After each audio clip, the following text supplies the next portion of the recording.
There are few sights in the entire world, few iconic horizons that can make you stop in your tracks and struggle for words. But Mount Everest and its supporting cast of monstrous peaks do exactly that.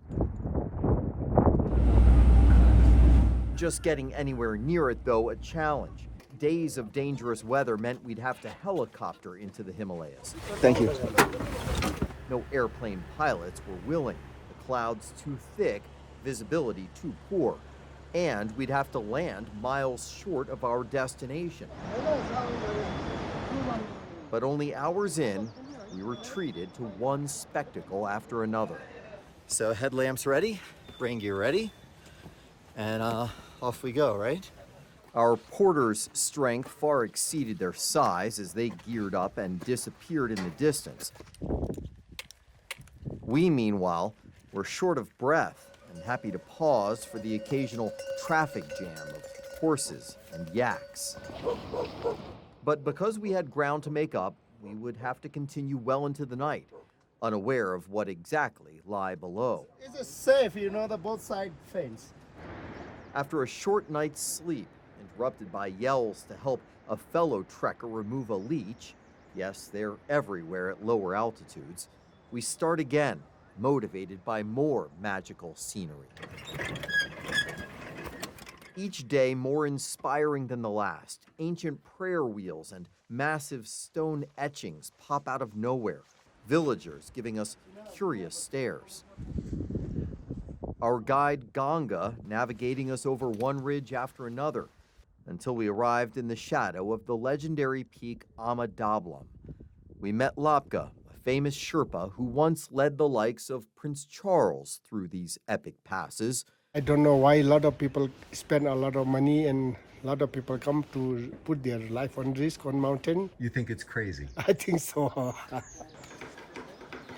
For me, the way to Everest was more than just a bucket list item.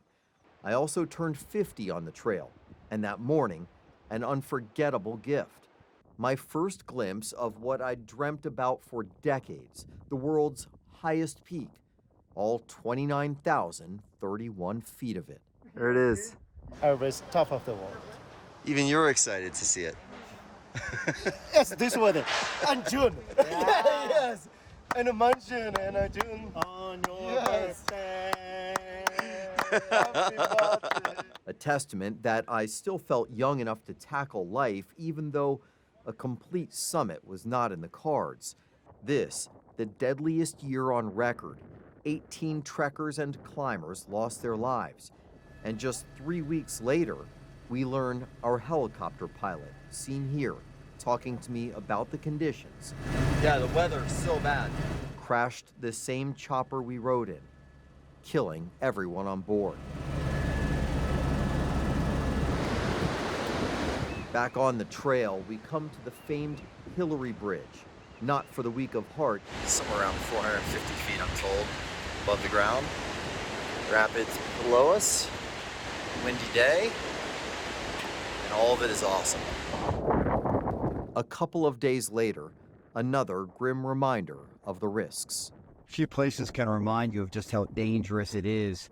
That Tukla Pass, where we are right now, and as you can see, is just scattered with memorials everywhere you look for climbers who died trying to summit Everest and the surrounding mountains. It's like representative of all the things that have the lives and spirits here. Everybody that shared the same passion of climbing these mountains and not worried about giving their lives to do it. The higher we go, the harder on the lungs as we cut through clouds, ledges with little below, and no trees this high up means no timber to burn. Locals reflecting sunlight to heat water and burn yak dung to stay warm. With a week now under our belts, we'd memorized strategies we called Ganga-isms, named after our guide. Be bold, start cold. Be bold, start cold, meaning start cold in the morning. Don't wear too many layers, you'll warm up. What else? Rhythm, not random. Rhythm, not random. Rest is rust. Rest is rust. Rest is rust. Determined, ignoring minor injuries and small avalanches ahead, Adrenaline and anticipation take over, and we finally approach base camp. In high season, crowded with climbers' tents, but in late June, completely empty. At 17,600 feet, it is otherworldly, a barren mix of ice and boulders, leading to the ominous Khumbu Icefall. This, where climbers leave to conquer Everest or retreat from it. Yes, Karen, here we are. Get over here, brother. For us, the celebration, a sweet one. You just put 50 miles, 8 days, and you get here to this. What do you think? It's pretty wild. I mean, I've been after this for about 25 years. I'm originally at the top, but see what happens. It's pretty special to be here without, like, to have this place solo. We got this place all to ourselves. With the superheroes that brought us. Who gets that? That night, under headlamps and a brilliant Milky Way above, we now really test our mettle.